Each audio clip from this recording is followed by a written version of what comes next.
बिस्मिल्लाहिर्रहमानिर्रहीम अल्हम्दुलिल्लाह वस्सलातु वस्सलाम अला रसूलिल्लाह व अला आलिहि व अस्हाबी अजमईन अम्मा बाद रब्बि इश्रह ली सदरी व यस्सिर ली अमरी वहलुल उक़दतम मिन लिसानी यफ़क़हू क़ौली। अस्सलामु अलैकुम व रहमतुल्लाहि व बरकातुहू। Welcome to this week's things that matter class. जैसा कि आपको पता है कि हर वीक मैं एक यूनिक टॉपिक लेकर आता हूँ इस क्लास में, और माशाल्लाह it's really great news for me कि ये क्लास आप सबको बेनिफिट कर रही है। ये क्लास पर्सनली मुझे भी बहुत बेनिफिट कर रही है। ये अल्लाह ताला का एहसान है, अल्लाह की तौफीक है कि we are discussing things that really matter in our life, और उससे हम सब की बहुत इस्लाह हो रही है। अल्लाह ताला हम सब को इस पे अमल करने की भी तौफीक अता फरमाए। तो जैसा कि आपको पता है कि लास्ट वीक मैंने एक बहुत ही ज़बरदस्त हदीस आप सबके साथ डिस्कस की थी, डू 5 थिंग्स बिफोर 5, ये इस हदीस का टाइटल था। और दैट हदीस was basically the crux of this series things that matter this class.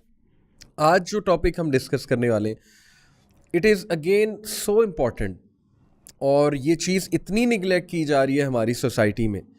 In fact हमारी एक प्रॉपर एजेंडा के साथ मैं कहूँगा, या एक प्रॉपर उसके साथ कह लें स्ट्रैटेजी के साथ हमारी जहन साजी की जा रही है टूवर्ड्स इग्नोरिंग दिस थिंग, और हमारी जहन साजी की जा रही है उस माइंडसेट की तरफ जो ज़ाहिर है एक वेस्टर्न माइंडसेट है, वेस्टर्न प्रिंसिपल्स पर मबनी है।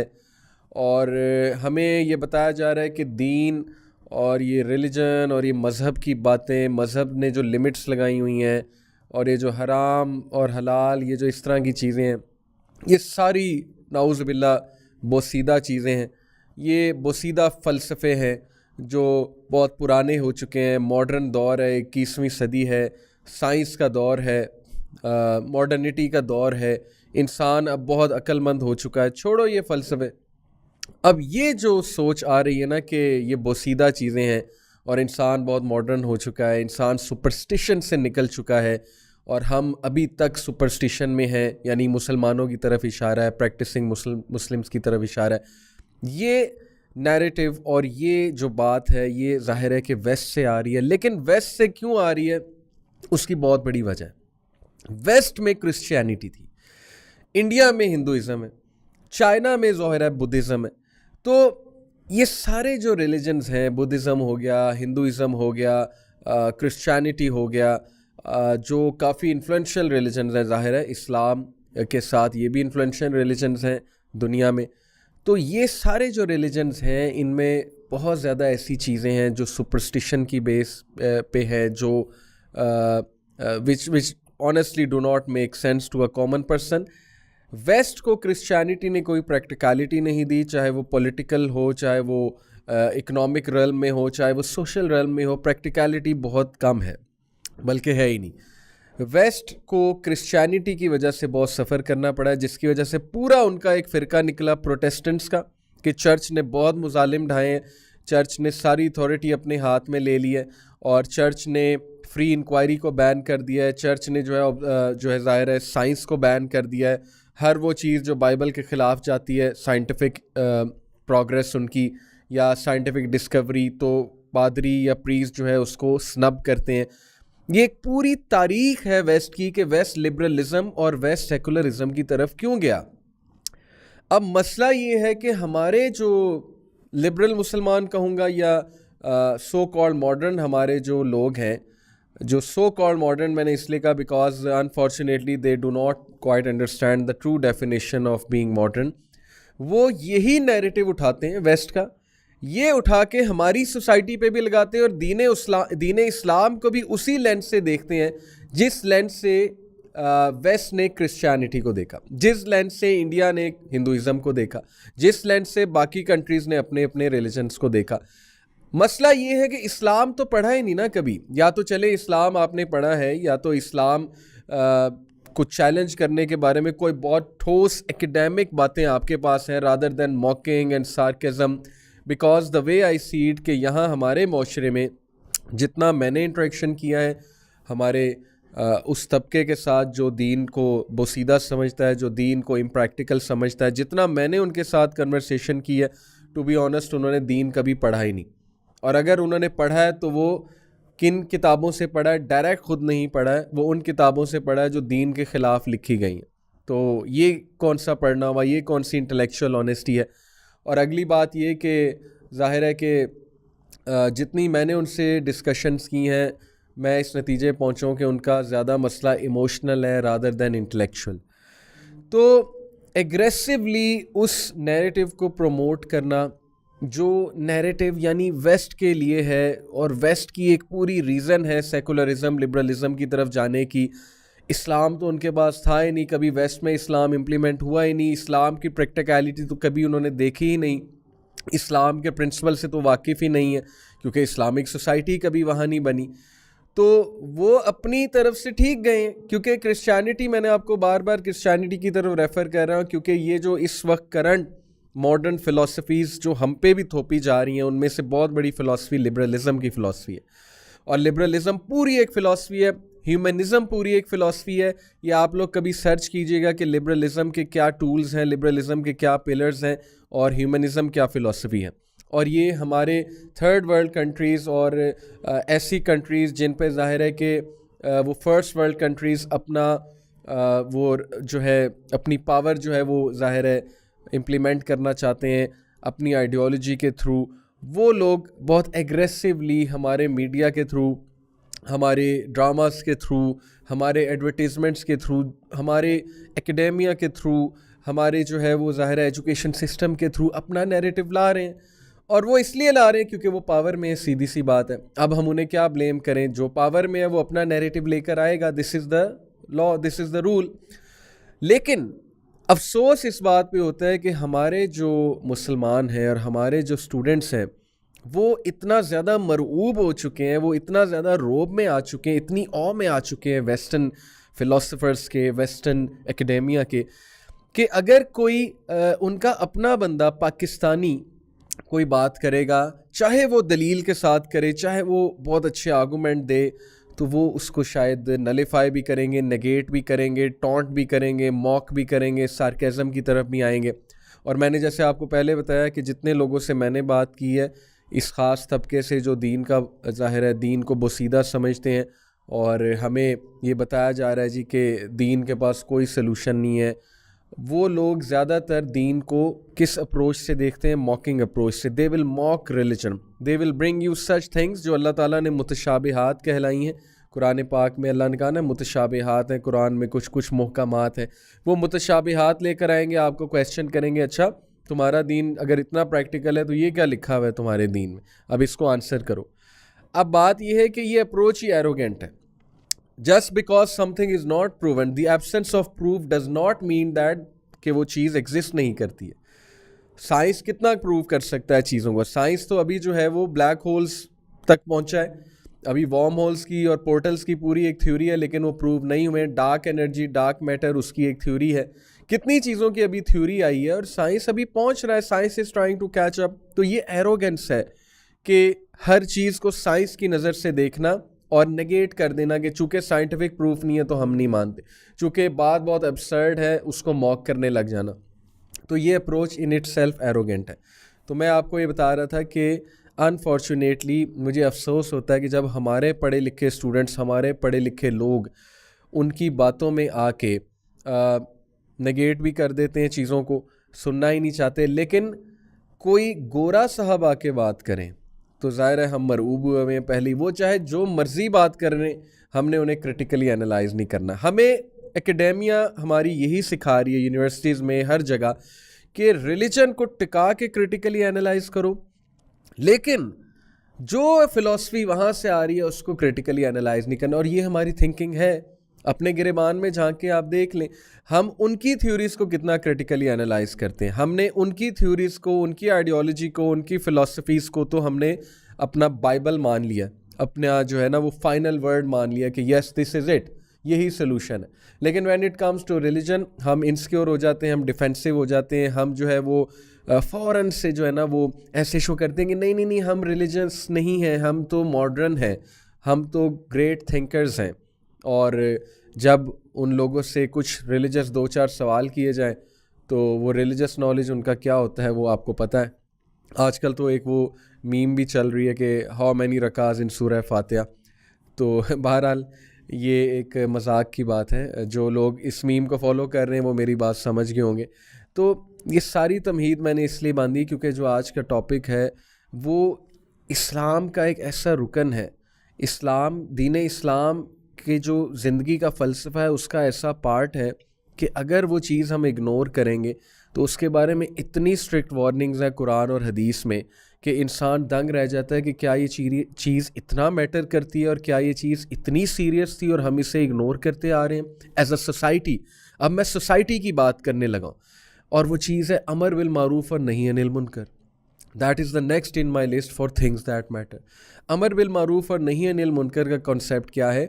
अमर बिल मारूफ मीन्स एन्जॉइनिंग गुड, नही अनिल मुनकर means forbidding wrong, forbidding evil. अब हमारे यहाँ जो फ़लसफ़ा पाया जाता है, अगर हम अपनी सोसाइटी का एक ओवरव्यू लें, हमारे यहाँ जो एक चीज़ प्रमोट की जा रही है वो लिबरलिज़म के थ्रू आ रही है। लिबरलिज़म को सर्च आउट करें, गूगल पे जाके सिंपल लिखें लिबरलिज़म, रीड इट कि लिबरलिज़म है क्या। Liberalism is based on two main principles. Number one, individualism, the importance of an individual, the importance of individual rights. Okay, number one, individualism. Number two, economic empowerment. ये आप search कर सकते हैं, ये philosophy है कि और फ्रेंच रेवोल्यूशन के बाद बेसिकली लिबरलिज़म की फ़िलासफ़ी आई है। मैंने आपको बताया ना, वो चर्च से तंग थे, क्रिश्चियनिटी से तंग थे, प्रीस्ट से तंग थे। ज़ाहिर है किंग जो था वो अपने रूल को, अपने डिक्टेटरशिप को सैंक्शन कर देता था रिलीजन के थ्रू कि मैं तो डिवाइन हूँ, चोज़न बाय क्राइस्ट हूँ, तो लोग ताकि मुझे क्वेश्चन ना करें। इसकी बहुत एक लंबी चौड़ी हिस्ट्री है कि वेस्ट क्यों सेकुलरिज्म लिबरलिज्म की तरफ गया। बहरहाल, इंडिविजुअलिज्म क्या है? इंडिविजुअलिज्म ये फ़िलासफ़ी है जिसमें कुछ अच्छी चीज़ें भी हैं। अगर आप पढ़ेंगे यू विल सी कि यस, ये तो अच्छी बात है, इंडिविजुअल राइट्स तो होने चाहिए, freedom of speech, freedom of thought, हर किसी को जीने का हक है। ये बातें तो सुनने में अच्छी लगती हैं, लेकिन असल में जो प्रॉब्लमेटिक बात वहाँ पे आती है इंडिविजुअलिज्म में, वो ये आती है कि जब आप ये कहते हैं, देखें दो तरह की सोसाइटी ना, इंडिविजुअलिस्टिक सोसाइटी और कलेक्टिविस्ट सोसाइटी, दोनों का कंपैरिजन भी आप पढ़ सकते हैं इंटरनेट पे जाके कि कलेक्टिविस्ट सोसाइटी क्या होती है, इंडिविजुअलिस्टिक सोसाइटी क्या होती हैं। कलेक्टिविस्ट सोसाइटीज़ जो हैं वो एक दूसरे पे डिपेंड करते हैं, लोग एक दूसरे की हेल्प करते हैं, कोलैबोरेट करते हैं। जैसे इस्लामिक सोसाइटी कलेक्टिविस्ट है, कोलैबोरेशन का हुक्म है, नेबर के राइट्स है, नेबर के बारे में सोचना है, एक दूसरे को बुराई से रोकना है, अच्छाई का हुक्म देना है, सूरह असर की रोशनी में वतवासौ बिल हक़्क़ि वतवासौ बिस सब्र। जबकि individualistic society only focus on an individual, कि सेल्फ लव प्रमोट किया जाता है, सेल्फ के बारे में बात की जाती है, बहुत ज़्यादा extreme form of self awareness के बारे में बात की जाती है। इसीलिए हमारी सोच सेल्फ लव के हवाले से देखें किस तरह से क्रिएट की जा रही है। Every one is about their own self, क्योंकि हम पे वो फ़िलासफ़ी थोपी जा रही है, इंडिविजुअलिज्म की फ़िलासफ़ी थोपी जा रही है, और हम बहुत तेज़ी से इस्लामिक फ़िलासफ़ी ऑफ लाइफ से दूर जा रहे हैं। इवन रिलीजियस लोग जो नमाज़ पढ़ते हैं, जो रोज़े रखते हैं, जो ज़कात देते हैं, वो प्रैक्टिस करते हैं, लेकिन इन रियलिटी आइडियोलॉजी में वो भी इंडिविजुअलिस्टिक है, वो भी लिबरलिज़म के इस जो है ना वो उस चीज़ की तरफ जा रहे हैं। तो मैं आपको बता रहा था कि इन शॉर्ट इंडिविजुअलिज़म का जो एक एस्पेक्ट जिससे हमें मसला है, और वो यही वाला मसला है कि इंडिविजुअल जो करना चाहे उसे कोई नहीं रोकेगा। ये बहुत बड़ा मसला है। ओके, ये क्यों मसला है? क्योंकि इंडिविजुअल अगर एक बीस्टली लाइफ भी जीना चाहे, इंडिविजुअल अगर सड़क पे खड़े होकर कुछ भी करना चाहे, कपड़ों के बगैर फिरना चाहे, कंसेंट के साथ सड़क पे अपनी गर्लफ्रेंड के साथ कुछ भी करना चाहे, अपने बॉयफ्रेंड के साथ कुछ भी करना चाहे, इंडिविजुअल अगर होमोसेक्सुअलिटी की तरफ जाना चाहे, अगर वो जो है ज़ाहिर है अपने सेम सेक्स पार्टनर के साथ शादी करना चाहता है, तो कोई उसे नहीं रोकेगा। According to liberalism, progressive liberalism, ये है वो सोच कि माइंड योर ओन बिजनेस, तुम्हें क्या भाई, करने दो जो वो करता है, what ever that person wants, तुम्हारा क्या इसमें जा रहा है? ठीक है ना, एक बंदा खुश है और वो खुशी में कर रहा है, ये तो what's your problem, what's your issue. और ये हमारे स्टूडेंट्स का, मैं आपको बड़ी ज़िम्मेदारी के साथ बता रहा हूँ, मैंने जितने पढ़े लिखे, सो कॉल्ड पढ़े लिखे हमारे जो लोग हैं उनके साथ इंटरेक्ट किया, वो बहुत तेज़ी के साथ इस सोच के कायल हो रहे हैं। किस सोच के? कि माइंड योर ओन बिजनेस, हमें कोई ज़रूरत नहीं है किसी को रोकने की, हमें कोई ज़रूरत नहीं है किसी पे एतराज़ करने की, जो कर रहा है उसे करने दो।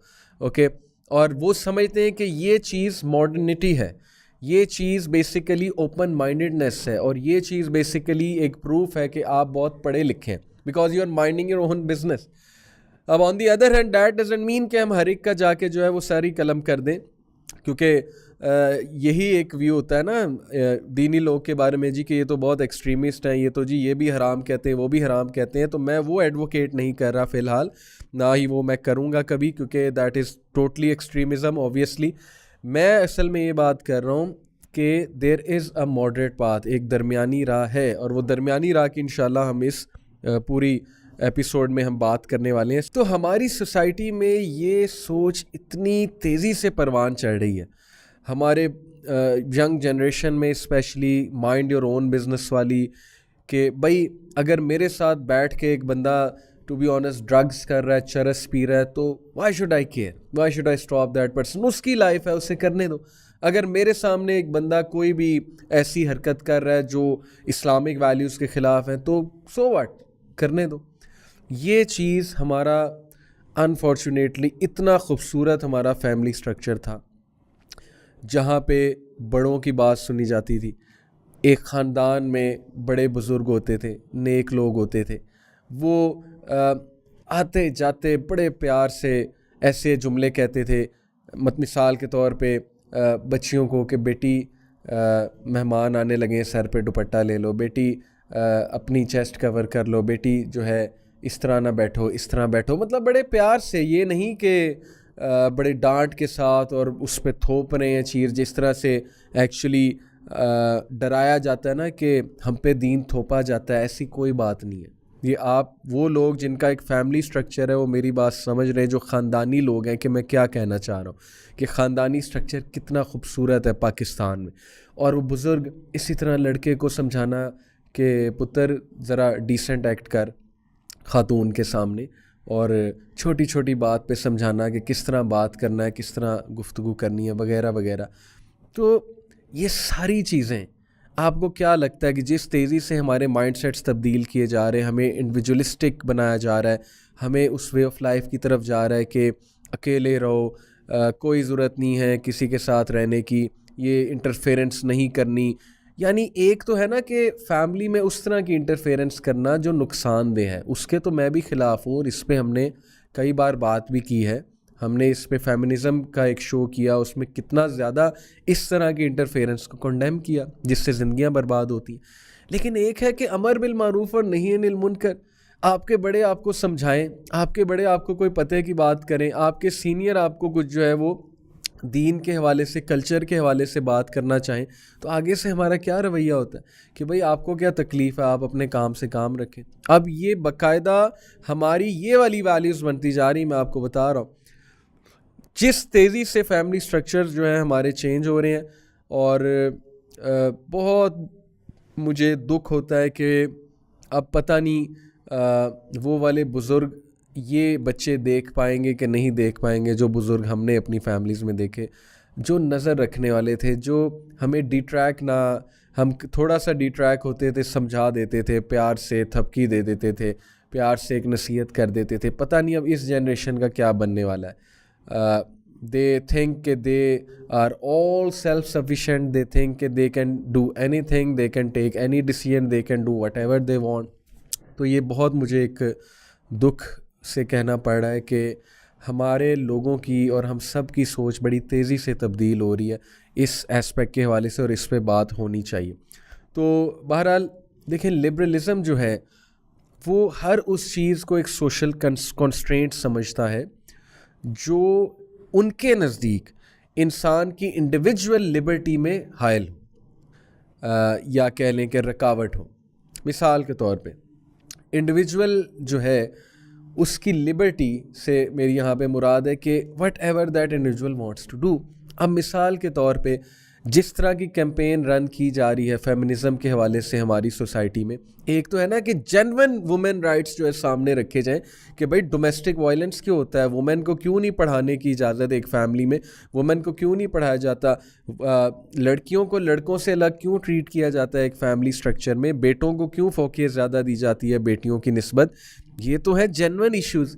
लेकिन ये कौन से इश्यूज़ हैं कि follow your dreams even though those dreams are against religion, against शरिया। मिसाल के तौर पे मॉडलिंग का कैरियर ले लें, मिसाल के तौर पे आप एक्टिंग का कैरियर ले लें, ठीक है। एक्टिंग का कैरियर मैं यहाँ पे इसलिए जिक्र कर रहा हूँ क्योंकि सबको पता है कि मीडिया हमारी जो इंडस्ट्री है, और कोई भी मीडिया इंडस्ट्री है दुनिया में, जो एक्टिंग की इंडस्ट्री है, वहाँ पे क्या क्या होता है। तो ये इसलिए स्पेसिफिकली मैंने मेंशन किया, ऐसे कैरियर्स जो कम्प्लीटली शरिया के ख़िलाफ़ है, अल्लाह रसूल की टीचिंग्स के ख़िलाफ़ है। तो जब ये थ्योरी प्रमोट की जाती है ना कि follow your dreams, do whatever you want, जो तुम करना चाहते हो, जो तुम करना चाहती हो, वो धड़ल्ले से करो, तो रिलीजन को पीछे छोड़ दो, क्योंकि रिलीजन सोशल कॉन्स्ट्रेंट है। यहाँ पे फिर कॉन्स्ट्रेंट की बात होती है। तो लिबरलिज्म हर उस चीज़ को कॉन्स्ट्रेंट कहता है, हर उस चीज़ को रुकावट कहता है जो इंडिविजुअल की लिबर्टी में जो है वो रुकावट होती है। अब हमारी यूथ, आप उनसे दीन की बात करके देख लें, आप थोड़ा सा उनको हलाल व हराम बताने की कोशिश करें और फिर देखें कि वो किस तरह गुस्से से रिएक्ट करते हैं। ये मैं बड़ी बड़ी यूनिवर्सिटीज़ की बात कर रहा हूँ जहाँ एक ख़ास तबका है इस जहनीत का, जो कायल हो चुके हैं इस जहनीत के। हम उसका काउंटर बता रहे हैं, ओके। हम एकेडमिक काउंटर इंशाल्लाह इस एपिसोड में डिस्कस करेंगे कि वाई आई बिलीव कि this is something which will lead us to destruction and it is actually leading us to destruction। ये मैं नहीं कहता है, बड़े बड़े फिलोसफर्स कहते हैं कि ये जो प्लेजर प्रिंसिपल है ना, कि इंडिविजुअल लिबर्टी में आप इतना आगे चले जाते हैं कि आप कहते हैं कि I can do whatever I want, I can chase whatever I want and I can adopt any career I want and no one should be there to stop me. Why this philosophy of individual pleasure is very harmful not only for the individual but for the society as well। हमारा concern भाई ये है कि society तबाह ना हो जाए, क्योंकि इसी सोसाइटी में हमारे बच्चों ने जाना है, इसी सोसाइटी में हमने जाना है, इसी सोसाइटी को ऑब्जर्व करना है, इसी सोसाइटी से लर्न करना है हमारी जनरेशन्स ने। तो कहीं ऐसा ना हो कि चंद लोग की उस डिज़ायर फॉलो करने की वजह से और सो कॉल्ड इंडिविजुअल लिबर्टी की फ़िलासफ़ी की वजह से बाकी लोग ख़राब ना हो जाएं। असल में तो ये कंसर्न है ना, बात तो यहाँ पर आती है सारी की सारी कि we are all on the same boat, और अगर बोट में थोड़ा सा भी शगाफ आ गया तो सारे डूबेंगे, एक दो बंदे नहीं डूबेंगे। ये इतनी खूबसूरत हदीस है नबी अकरम सल्लल्लाहु अलैहि वसल्लम की अमर बिल मारूफ और नही अनिल मुनकिर के हवाले से, जिसको आगे मैं डिस्कस करने वाला हूँ, जिससे बात बहुत क्लियर हो जाएगी। तो इसलिए ये जो सारे नारे मेरा जिस्म मेरी मर्ज़ी, ऑल दो इस पे बहुत सफाई देते हैं कि नहीं, इससे मुराद ये है कि जी औरत का जिस्म है तो उसकी डिसीजन मेकिंग होनी चाहिए, उस पर डोमेस्टिक वायलेंस नहीं होना चाहिए, उसको प्रेगनेंसीज आफ्टर प्रेगनेंसी कॉज नहीं करनी चाहिए। भाई अगर तो ये बात है तो ठीक है, हम एग्री करते हैं, लेकिन ये नारा in it self individual liberty का नारा, इसी मूवमेंट का कोई और नारा भी हो सकता था, इसी मूवमेंट को किसी और तरह से भी पेश किया जा सकता था। ये मेरा जिस्म मेरी मर्जी, ये तो कॉपीड नारा है, माई बॉडी माई राइट। आप ये सर्च करके देख लें कहाँ से कॉपीड शुदा है। तो भाई अगर आपने अपनी सोसाइटी के लिए कुछ काम ही करना है, औरतों के हकूक़ के लिए, तो कुछ ओरिजिनल तो लेकर आए ना, कुछ ओरिजिनल इश्यूज़ लेकर आएँ और उन ओरिजिनल इश्यूज़ को बड़े तहजीब में रहते हुए और अच्छे अंदाज में जो है वो पेश करते हुए अच्छे नारे लगाएं। आप अच्छा जो है वो उनके केस को एडवोकेट करें, लेकिन ये नारा बेसिकली इंडिविजुअल लिबर्टी का नारा है। और वो कौन सी लिबर्टी? ऑब्वियसली वो जो मैं आपको प्रिंसिपल बताया कि do whatever you want, सीधी सी बात है। और ऐसी वेबसाइट्स हैं, ऐसी एवेन्यूज़ हैं हमारे मीडिया में जो हमारे स्टूडेंट्स का, हमारे एकेडेमिया का, हमारे पढ़े लिखे लोगों का बहुत तेज़ी से माइंड चेंज कर रहे हैं। इसलिए बीवेयर ब्रदर्स एंड सिस्टर्स, अल्लाह और उसके रसूल आपके साथ सबसे ज़्यादा सिंसेयर हैं। अगर उनके अलावा आप किसी और को अपने साथ सिंसेयर समझते हैं, आप ये समझते हैं कि वो आपके राइट्स के लिए बहुत काम कर रहे हैं और वो आपको आपके सक्सेस के लिए निकले हुए हैं और बहुत दिन रात काम कर रहे हैं, तो ये आपकी भूल है। हाँ, कुछ ऐसे लोग होंगे जो अच्छे होंगे वहाँ भी, उस साइड पे भी, लेकिन उनके लिए भी ये मैसेज है, उनको भी दावा है कि आप एक बार दीन पढ़ के देखें, आप एक बार दीन का फ़लसफ़ा समझ के देखें, आप नबी अकरम सल्लल्लाहु अलैहि वसल्लम की बातों पे गौर करके देखें। आपने दीन कभी पढ़ा ही नहीं है टू बी ऑनेस्ट, इसीलिए शायद आप जो है अभी तक उसी फ़िलासफ़ी को प्रमोट कर रहे हैं जो आप कॉपी करके एक्चुअली ला रहे हैं। तो आपने कभी दीन इस्लाम पढ़ा ही नहीं है। मेरी दावत आप सबको ये कि आप दीन इस्लाम पढ़ें, उसको समझने की कोशिश करें।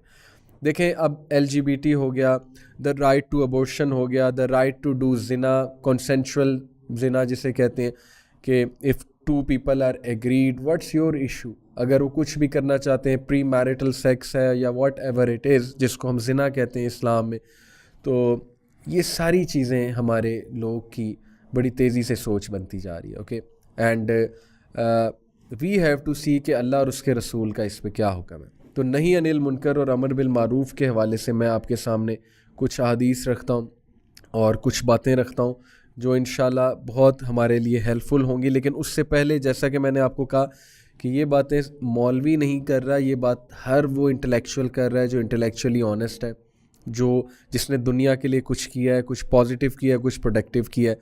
एक कोट मैं आपको सुनाता हूँ नेपोलियन बोनापार्ट का, और एक कोट मैं आपको सुनाता हूँ मार्टिन लूथर किंग का। नेपोलियन ने कहा था कि the world suffers a lot, दुनिया बहुत ज़्यादा सफ़र करती है, not because of the violence of bad people but because the silence of good people. दुनिया इसलिए सफ़र नहीं कर रही कि बैड पीपल बहुत ज़्यादा हैं, बट दुनिया इसलिए सफ़र कर रही है क्योंकि गुड पीपल साइलेंट है। तो यही तो हमारा दीन कह रहा है कि भाई बुराई को रोको, इनजस्टिस को रोको। We should mind our own business but we should also get involve जहाँ पे हमें सोसाइटी का नुकसान नज़र आ रहा है। जहाँ पब्लिक वेलफेयर की बात होगी और पब्लिक वेलफेयर जो है वो नुकसान पे आ जाएगा और पब्लिक वेलफेयर स्टेक पे आ जाएगा, तो वहाँ we will get involve. This is what how it should be. हमें कोई मसला नहीं है भाई, अगर आपने अपना पैथ चूज़ कर ही लिया है, अगर आप रिजेक्ट करना चाहते हो अल्लाह रसूल की टीचिंग्स को, if you don't like them and you have like something else, you have all the right to practise. लेकिन जब आपकी वजह से पब्लिक वेलफेयर को नुकसान होगा, जब आपकी वजह से हमारी जनरेशन जो है उनके गुमराही की तरफ जाने का चांस होगा, तो you will be countered, you will be given the counter narrative. Obviously we will speak against it, we will have to see to it कि हम कैसे इसको रोक सकते हैं, इंटेलेक्चुअली कैसे रोक सकते हैं, एकेडमिकली इस पे कैसे हम बात कर सकते हैं। हम काउंटर तो देंगे डेफिनेटली, और यही हमारे दीन का फ़लसफ़ा है कि प्रॉफिट सल्लल्लाहु अलैहि वसल्लम ने कहा कि जब तुम किसी बुराई को देखो तो नंबर 1 उससे अपने हाथ से रोको। हाथ से नहीं रोक सकते, अपनी ज़बान से रोको। ज़बान से नहीं रोक सकते, अपने दिल में बुरा जानो, and that is the weakest of faith. अगर तुम दिल से भी नहीं बुरा समझ रहे किसी चीज़ को और तुम इन्वॉल्व हो गए उसमें और उसका पार्ट बन गए हो और तुम उसको प्रोपेगेट कर रहे हो और तुम उसको जो है वो एंडोर्स कर रहे हो, तो you have actually abandoned the teachings of Islam. सीधी सी बात है, you have actually fallen below that standard of faith. वो जो फेथ का एक स्टैंडर्ड है, जो मिनिमम स्टैंडर्ड है, कि क्या तुम्हारे दिल में राई के दाने बराबर भी ईमान नहीं रहा, कि तुम जो है वो इतना भी नहीं कर रहे कि तुम दिल में उस चीज़ को बुरा जानो। ये हमारी टीचिंग्स हैं, हमारे दीन की टीचिंग्स हैं, और ये सोसाइटी के लिए फ़ायदेमंद है। तो नेपोलियन का जो मैंने आपको कोट बताया है कि दुनिया अच्छे लोग की खामोशी की वजह से बर्बाद होगी। बुराई हमेशा एग्जिस्ट करेगी दुनिया में, और बुराई एग्जिस्ट करती आई है, लेकिन it is all up to the good people कि how they respond to the challenges and to the evil and what they do in all this time. Otherwise generations बर्बाद हो जाएंगी। ये मैं आपको एक और कोट बताता हूँ। ये कोट है जी मार्टिन लूथर किंग जूनियर का। He said the ultimate tragedy is not the oppression and cruelty by the bad people, but the silence over that by the good people. The ultimate tragedy is not oppression and cruelty. Cruelty और oppression ultimate tragedy नहीं है, बल्कि ultimate tragedy ये है कि जब कुछ लोग oppression होते देखें, cruelty होते देखें और उस पर खामोश रह जाएं। ये है बेसिकली tragedy बहुत बड़ी। और हमारा क्या स्टैंडर्ड है हमारे उस तबके का जो अपने आप को मॉडर्न कहते हैं, वो क्लेम करते हैं कि हम ह्यूमन राइट्स के चैम्पियंस हैं, वो क्लेम करते हैं कि हम लोगों के हकूक़ पे बात करते हैं, हम लोगों के फ़ायदे के लिए बात करते हैं। उनकी खामोशी मुसलमानों के इश्यूज़ पे वो आपके सामने है, ऑपरेशन के इश्यूज़ पे, पैलेस्टाइन के इशू पे, सीरिया के इशू पे, एवरीथिंग रिलेटेड टू मुस्लिम्स, उनकी खामोशी आपके सामने है। और वो ह्यूमन राइट्स के चैम्पियंस कहलाते हैं, अपने आप को ह्यूमन राइट्स का चैम्पियन कहते हैं। मदारिस में सुसाइड अटैक्स हुए, मदारिस में बॉम्ब ब्लास्ट हुए, एक भी स्टेटमेंट नहीं आई, एक भी स्टेटमेंट नहीं आई कि हमें बहुत दुख हुआ है। इंसानी जान का नुकसान हुआ है, तो क्या आपके लिए मदारिस के लोग इंसान नहीं हैं? क्या आपके लिए दाढ़ी वाला इंसान नहीं है?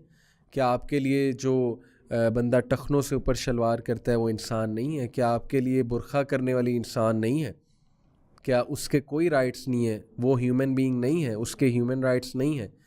ये है वो तलख सवाल जिनका आंसर आप तलाश करें और आप हक़ को पा जाएंगे, आप पहुंच जाएंगे उस तक कि असल में बात क्या है।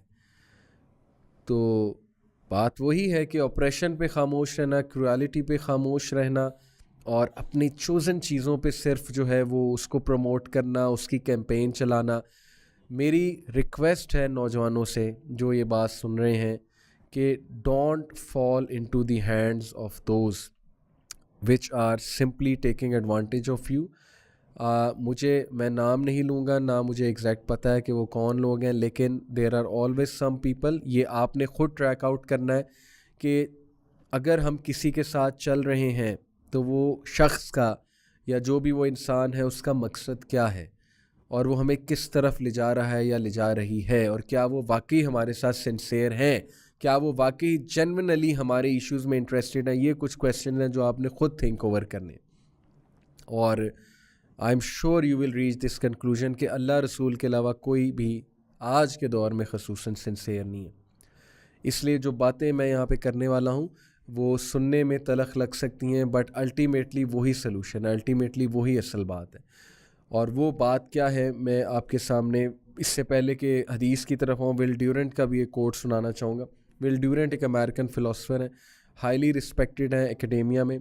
उनका कोट है, so I should say that civilizations begin with religion and stoicism. Stoicism, stoic, ये सर्च करें आप, STOIC, and stoicism, STOICISM।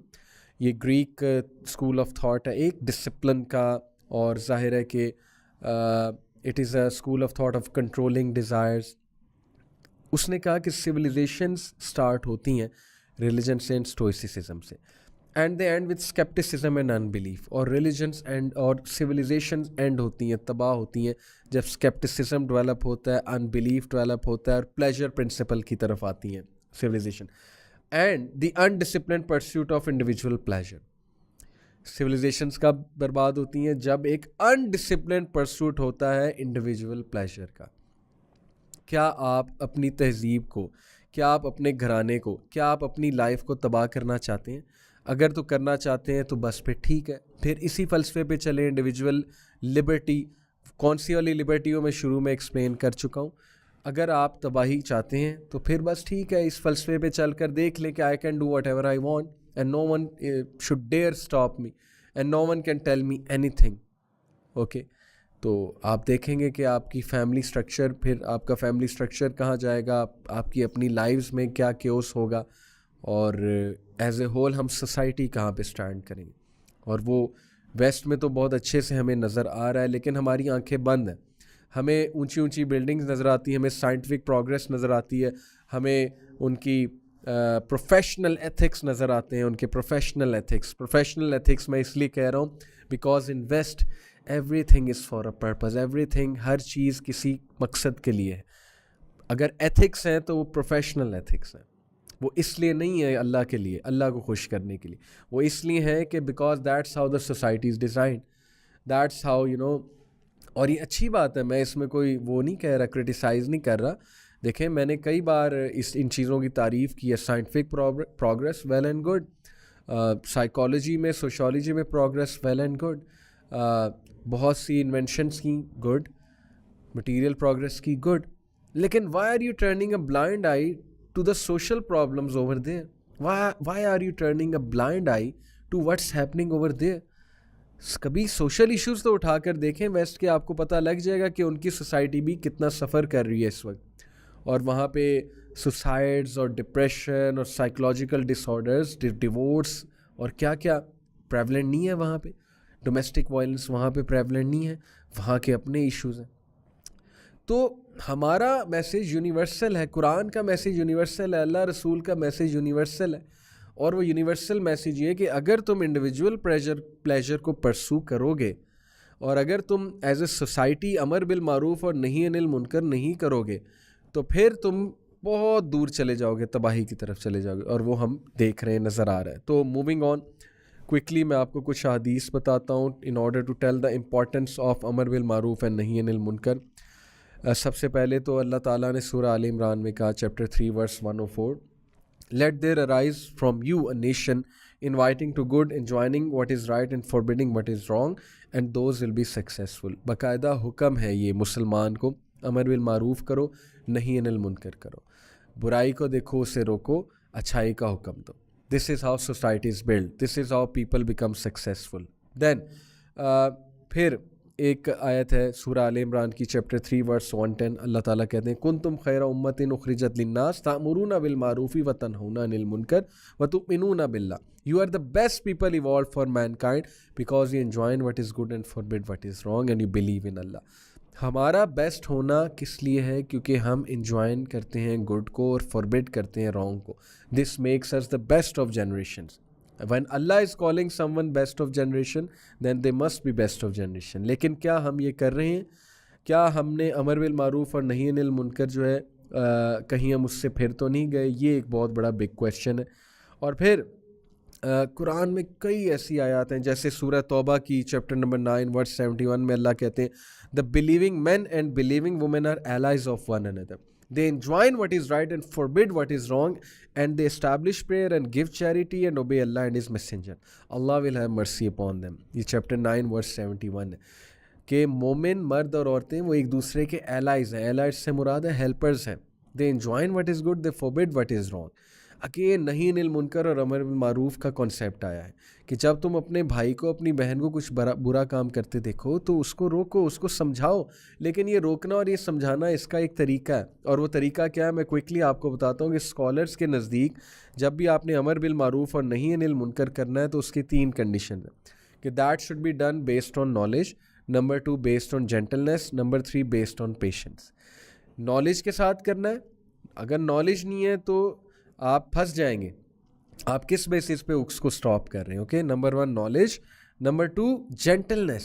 Gentleness यानी कि पुलिस नहीं बन जाना, हराम पुलिस नहीं बन जाना, जेंटलनेस शो करनी है, मुखलिसपन नज़र आना चाहिए, सिंसेरिटी नज़र आनी चाहिए कि यार ये बंदा सिंसेयर है, कंसर्न है मेरे बारे में, जान के नहीं कर रहा है, मुझे नीचा दिखाने के लिए नहीं कर रहा है। अनफॉर्चुनेटली हम दूसरों को नीचा दिखाने के लिए करेक्ट करते हैं, हम उनमें जो है कीड़े निकालते हैं बैठ के।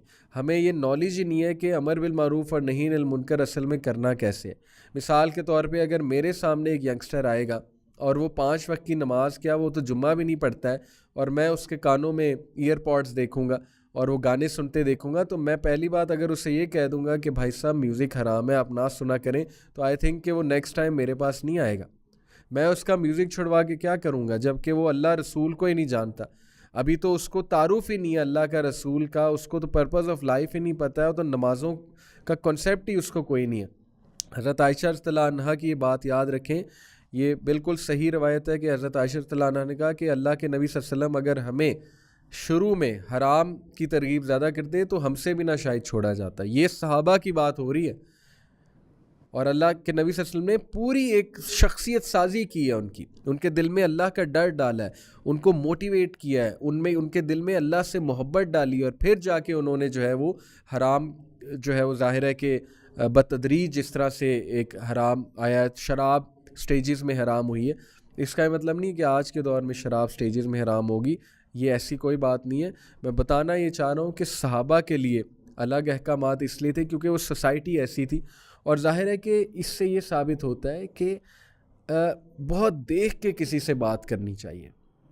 और इस हवाले से मैं आपको इब्ने मसूद रज़ियल्लाहु अन्हु का एक बड़ा ज़बरदस्त कोट जो है वो सुनाता हूँ। ये इमाम अहमद बिन हम्बल ने रिपोर्ट किया हुआ है। Ahmad bin Hanbal reported, the companions of Ibn Masud, may Allah be pleased with him रज़ियल्लाहु अन्हु, if they pass by people from whom they saw something they disapproved, they would say, जब भी इब्ने मसूद रज़ियल्लाहु अन्हु के कंपेनियंस कहीं से गुजरते थे और वो किसी को वो काम करते देखते थे जो वो डिसअप्रूव करे, यानी हराम काम या गलत गुफ्तगू और वट एवर इट वॉज, तो वो क्या कहते थे? Take it easy, may Allah have mercy on you. वो ये नहीं कहते थे हराम हराम, stop it, get out of here, okay, और तुम बहुत गलत कर रहे हो। कितने खूबसूरत अल्फाज हैं। Look at the gentleness, look at the kindness, look at the concern, take it easy brother, I know it's getting hard on you, life is very hard, okay, may Allah have mercy on you, रहिमकुमुल्लाह, Allah ताला तुम पे रहम करे। दुआया कलिमात, हमारा क्या रवैया है वो आपके सामने। तो इसलिए अमर बिल मारूफ नही अनिल मुनकर तो करना है, लेकिन उसका नॉलेज भी होना चाहिए, एटिकेट्स भी होने चाहिए, जेंटलनेस भी होनी चाहिए। और तीसरी चीज़ मैंने जो आपको बताई थी, नंबर 1 नॉलेज के साथ करना है, नंबर 2 जेंटलनेस के साथ करना है, नंबर 3 पेशेंस के साथ करना है। नॉलेज ज़रूरी इसलिए क्योंकि अमर बिल मारूफ और नही अनिल मुनकर का अगर आपको नॉलेज नहीं होगा एक मैटर का, आप समझाएंगे क्या अगले को, ठीक है, कल को कहीं शर्मिंदा ना हो जाए कि कोई गलत बात समझा दी है। Number 2 gentleness, it is during that process, कि जब कर रहे हो तो जेंटलनेस, और पेशेंस है आफ्टर दैट, क्योंकि हो सकता है आपकी बात ना माने, हो सकता है वो आपको शन कर दे, हो सकता है वो कहे अपने काम से काम रखो। तो फ्रस्ट्रेट नहीं होना, पेशेंट रहना है, सब्र करना है, उसके लिए दुआ करनी है, लेकिन इस चीज़ को नहीं छोड़ना है। Okay, these are some of the things that scholars have told us. और बहुत ही खूबसूरत हदीस, बहुत ही खूबसूरत हदीस विच इज़ एक्चुअली इस पूरे एपिसोड का जो क्रक्स है वो ये हदीस है।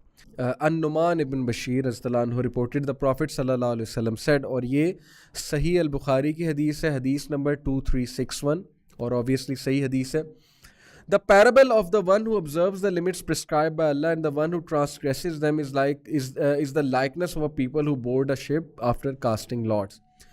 उन लोग की मिसाल जो अल्लाह ताला के अहकामात पे अमल करते हैं, और उन लोगों की मिसाल जो अल्लाह ताला के अहकामात को ट्रांसग्रेस करते हैं, लिमिट्स को क्रॉस करते हैं, उन लोग की मिसल है जिन्होंने एक शिप पर बोर्ड किया। They are all on a ship, some of them are in its lower deck, इनमें से कुछ लोअर डेक में, and others are in its upper deck, इनमें से कुछ अपर डेक में। Those in the lower deck when they need water go to the upper deck and say, lower deck वाले जब उन्हें पानी की ज़रूरत होती है तो वो ऊपर वाले डेक में जाते हैं और कहते हैं, if we make a hole in the bottom of the ship we will not harm you. सुबहान Allah, check out the example given by रसूलुल्लाह सल्लल्लाहु अलैहि वसल्लम, कि अगर हम नीचे शिप में एक होल क्रिएट कर लें तो तुम्हें तो कोई हार्म नहीं होगा ना, हम तुम्हें हार्म नहीं कर रहे, हम बस नीचे एक होल क्रिएट कर रहे हैं, हमें पानी चाहिए। If those in the upper deck leave them to carry out their plan, they will all be drowned. But if they stop them, they will all be safe. क्या बात है। अगर ये बात भी किसी को समझ नहीं आई, अभी भी समझ नहीं आई, तो फिर उसकी अकल का क्या मामला है। अल्लाह ताला हम सब पे रहम फरमाए। अल्लाह के नबी सल्लल्लाहु अलैहि वसल्लम ने इतनी जामे मिसाल पेश की है कि तुम सब एक कश्ती के मुसाफिर हो, एक शिप के मुसाफिर हो। अब नीचे वाली जो डेक है उसके लोग अगर ये कहें जी कि हमें पानी चाहिए, इसलिए हम एक होल क्रिएट करने लगे, लेकिन तुम्हें कोई हार्म नहीं होगा, हम कौन सा तुम्हारे पार्ट में होल क्रिएट कर रहे हैं, हम तो अपने पार्ट में होल क्रिएट कर रहे हैं, हम तो तुम्हें कुछ कह भी नहीं रहे। लेकिन अगर ऊपर वाले मान लेंगे और कहेंगे हाँ हाँ करो, हमें कौन सा तुम हार्म कर रहे हो, तो सारे डूब जाएंगे, शिप ड्राउन हो जाएगा। और अगर ऊपर वाले रोक देंगे तो सारे बच जाएंगे। ये है फ़लसफ़ा अमर बिल मारूफ और नही अनिल मुनकर का। हम क्यों रोकते हैं किसी को बुराई से? क्योंकि हम सब मारे जाएंगे। अल्लाह के बंदों, तुम्हारी हरकतों की वजह से कुछ तो मतलब एक सोशल रिस्पॉन्सिबिलिटी होती है ना। ये जिन सेलिब्रिटीज़ को हम फॉलो करते हैं, क्या सोशल रिस्पॉन्सिबिलिटी है इनकी? कभी इन्होंने एहसास किया है? ये जो व्लॉगर्स हैं जो पैसे कमा रहे हैं यूट्यूब पे बैठ के, क्या उन्होंने कभी सोशल रिस्पॉन्सिबिलिटी का एहसास किया है कि हमारी वजह से बच्चे बर्बाद हो रहे हैं, हमारी वजह से बच्चों की लैंग्वेज ख़राब हो रही है, हमारी वजह से बच्चों गालियाँ सीख रहे हैं, बच्चे एक दूसरे को रोस्ट करना सीख रहे हैं, उस्ताद की इज़्ज़त करना जो है वो छोड़ रहे हैं, माँ बाप से बदतमीज़ियाँ सीख रहे हैं। क्या उन्होंने कभी सोशल रिस्पॉन्सिबिलिटी का एहसास किया है? सब की तबाही है भाई, सीधी सी बात है। आपकी वजह से बाकी भी मारे जाएंगे, तो हम क्यों आप पे बात ना करें, हम क्यों आपको काउंटर ना दें, हम क्यों आपको ना समझाएं, हम क्यों आपको सिंसेरिटी से ना रोकें, ताकि ये शिप हमारा डाउन ना हो जाए, हमारी पूरी सोसाइटी डाउन ना हो जाए। आप LGBT को सपोर्ट करना चाहते हैं, करें, बंद कमरे में जाके करें। आप LGBT खुद करना चाहते हैं, अगर आपको लगता है कि वो चीज़ ठीक है, भाई इस तरह से ना करें कि हमारे भी बच्चे कल को बर्बाद हों। आपने हराम चूज़ कर लिया है तो सो बी इट, लेकिन जब आप सोसाइटी में आएंगे, जब आप एडवोकेट करेंगे किसी भी ऐसी चीज़ को which according to religion, according to वही तबाहकुन चीज़ है, तो आपको रोका जाएगा, आपको काउंटर किया जाएगा, आपके बारे में बात की जाएगी। कल को हमने अपनी जनरेशन्स को बचाना है, बिकॉज वी बिलीव कि उसके बहुत ज़्यादा हार्म्स हैं। सीधी सी बात है। ओके, तो ये है असल में बात कि जब हम सारे एक कश्ती में हैं, एक शिप में हैं, एक सोसाइटी में हैं, we don't want evil and immorality to spread, as simple as that. और अगर स्प्रेड करेगा तो हमें रोकना है, हमें अच्छाई का हुक्म देना है, हमें बुराई को रोकना है। लेकिन कैसे रोकना है, वो 3 स्टेप्स मैंने आपको बताया, नॉलेज, जेंटलनेस एंड पेशेंस। ये चीज़ सीखने वाली बात है। और लास्टली, अगर हम ऐसा नहीं करेंगे तो उसकी वार्निंग क्या है। ये कोई छोटी बात नहीं है कि आपने तर्क कर दिया अमर बिल मारूफ और नही अनिल मुनकर। अगर आप अपने दोस्त को कोई गलत काम करते देखें और उसको दिल में भी बुरा ना जाने, तो फिर आप मुसलमान कहलाने के लायक नहीं है।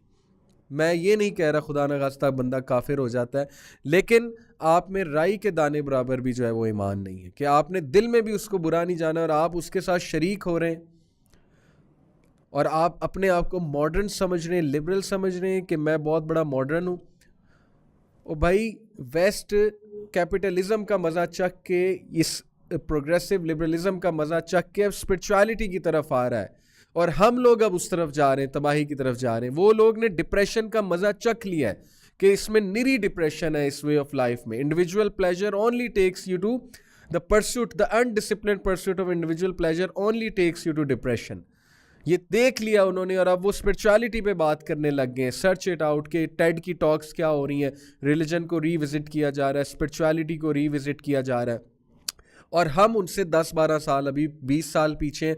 हम अभी कहते हैं कि नहीं, हमने उनकी वो पुरानी चीज़ें फॉलो करनी है जिन्होंने उनको तबाह कर दिया, उनकी सोसाइटी को तबाह किया। सोसाइटी में क्यों लेकर आए उनकी, वो उनके कल्चर को तबाह कर दिया उन चीज़ों ने, और अब वो उसको रीविजिट कर रहे हैं, अपनी फ़िलासफ़ीज़ को, अपनी आइडियोलॉजीज़ को।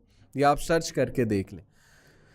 तो अगर हम नहीं अभी भी सोचेंगे इस पे, अमर बिल मारूफ और नही अनिल मुनकर पे, तो फिर उसके बारे में मैं आपको कुरान मजीद की आयत सुना देता हूँ।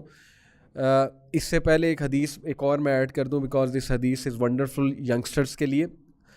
नबी अकरम सल्लल्लाहु अलैहि वसल्लम ने कहा, beware of sitting in the roads पर बैठने से गुरेज करो, यानी ऐसे इलाकों से जहाँ लोगों का आना जाना बहुत ज़्यादा है। They said, O messenger of Allah, we have nowhere else to sit and talk. हम कहाँ बैठे फिर? सो द प्रॉफिट सल्लल्लाहु अलैहि वसल्लम said, if you insist then give the road its right. अगर तुम बैठना ही चाहते हो तो रोड को उसके हकूक दो। तो सहाबा ने कहा कि क्या है राइट्स रोड के या रसूल अल्लाह? नबी अकरम सल्लल्लाहु अलैहि वसल्लम ने कहा, लोवरिंग द गेज, नज़रों को नीचा रखो, अवॉइड हार्मिंग अदर्स, दूसरों को हार्म ना करो अपने अल्फाज से, अपनी हरकत से, अपने ओछेपन से, रिटर्न ग्रीटिंग्स ऑफ पीस, सलाम का जवाब दो, enjoin the good and forbid the evil. अगर रोड पे बैठना ही है तो फिर अमर बिल मारूफ और नही अनिल मुनकर करो, क्योंकि ऐसा ना हो कि तुम एज ए होल तबाही की तरफ चले जाओ। ये है कॉन्सेप्ट हमारा माइंड योर ओन बिजनेस का कॉन्सेप्ट नहीं है। वी हैव नो प्रॉब्लम, अगर आप अकेले में कुछ करना चाहते हैं जाएं करें, आप अल्लाह को खुद जवाब दें। लेकिन जब आप ओपन में आके करेंगे, जब आप हमारी जनरेशन्स को इन्फ्लुएंस करेंगे, तो we will speak about it. This is the concept, because we even want you to not get destroyed, we even want you to come to the truth, कि आप लोग भी जो है वो ठीक हो जाएं, आपकी लाइफ में भी पीस आ जाए। That's the main intention basically. So अगर हम ऐसा नहीं करेंगे तो फिर क्या होगा? ये कुरान की आयत इसके बारे में बहुत ज़्यादा स्ट्रिक्ट हैं, बहुत ज़्यादा जो है वो स्टर्न वार्निंग्स हैं अल्लाह सुब्हानहू व तआला की। और नबी अकरम सल्लल्लाहु अलैहि वसल्लम की हदीस में आपको बताता हूँ, एक तो आयत है ना कि लानत की गई, from the tongue, curses were imposed on the from the tongues of दाऊद अलैहिस्सलाम एंड अदर प्रॉफिट्स। किस पे? बनी इसराइल पे। किस लिए? कि उन्होंने अमर बिल मारूफ और नही अनिल मुनकर करना छोड़ दिया था। तो उन्हें बदवा दी उनके मैसेंजर्स ने कि तुम लोग सोसाइटी को बर्बाद कर दोगे because of this undisciplined pursuit of individual pleasure. और फिर एक हदीस में आता है, by the one in whose hand is my soul, Allah की कसम खा के नबी अकरम सल्लल्लाहु अलैहि वसल्लम ने कहा, you will enjoin good and forbid evil, और else Allah will soon send punishment upon you. तुम अमर बिल मारूफ और नही अनिल मुनकर करो, अदरवाइज अल्लाह तुम पे पनिशमेंट सेंड करेगा।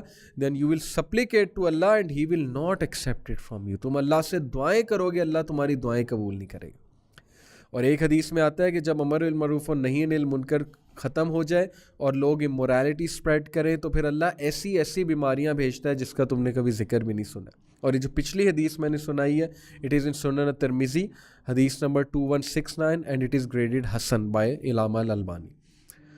तो ये इतना सीरियस मामला है ब्रदर्स एंड सिस्टर्स, प्लीज़ इससे पहले आप किसी आइडियोलॉजी को, किसी फ़िलासफ़ी ऑफ लाइफ को फॉलो करें, उसके बारे में पढ़ लें, दीन को पढ़ लें, दीन का ये कॉन्सेप्ट अमर बिल मारूफ़ और नही अनिल मुनकर समझें। एज़ अ सोसाइटी हमारी ज़िम्मेदारी है हम अच्छाई का हुक्म दें, बुराई से रोकें लोगों को, हम बुराई को दिल में बुरा जानें, हम बुराई को रोकने के एटिकेट सीखें जो मैंने आपको बताए, हम दीन का इल्म हासिल करें, हम इस फ़िलासफ़ी के कायल ना हो जाएं जी कि हम ऑल इन ऑल हैं, हम सेल्फ़ सफिशेंट हैं और हमें किसी की कोई ज़रूरत नहीं है, हमें कोई कुछ ना समझाए, हम जो करना चाहते हैं हम करेंगे।